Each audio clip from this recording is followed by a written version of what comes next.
And we're live.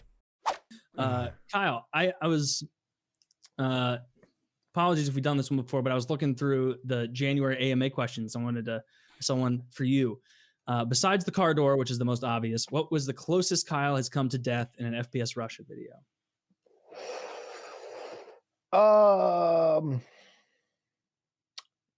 That Vietnam era flamethrower I used one time was super scary. It dripped on me a little bit, which wasn't a big fucking deal. But I was kind of afraid one of the pressure tanks was gonna do something weird because it was literally from Vietnam. You know, it was like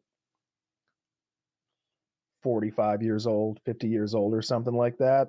Probably not used much in the last half century. No, used way too much in the last half century. That's by people much less safe than me, which is saying something. Yeah, I don't know.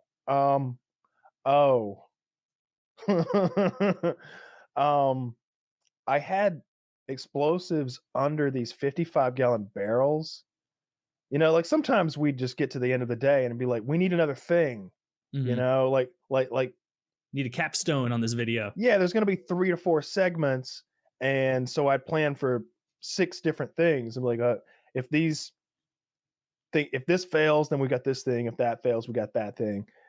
And on this particular day, I think like 3 things had just failed, and it was like, well, I've got those barrels, and I'm never out of explosives, so maybe we put the explosives on the ground, and then we tip the barrel upside down on top of the explosives, and then I'll just sort of know where to shoot the bottom of the barrel so that it pops the explosives on the inside. And I don't really know what'll happen, guys. Maybe the barrel will launch straight up in the air. That'd be kind of cool, right?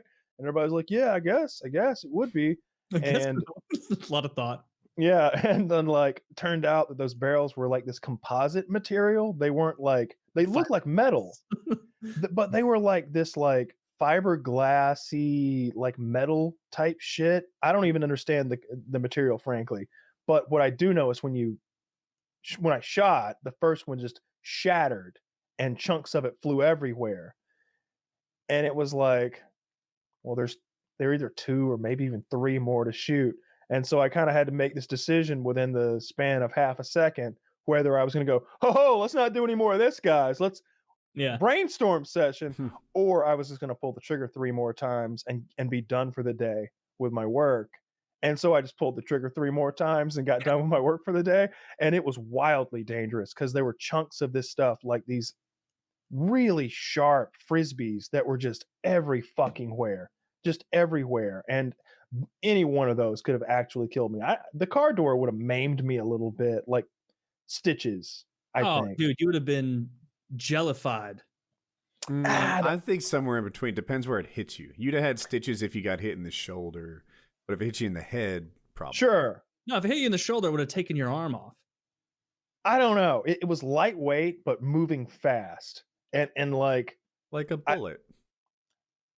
I think we did actually calculate the speed one time based on how many frames per second I was shooting, and it was something kind of stupid fast. Like, I don't remember what we came up with, but 400 to 600 feet per second comes to mind. Explosions do move quickly.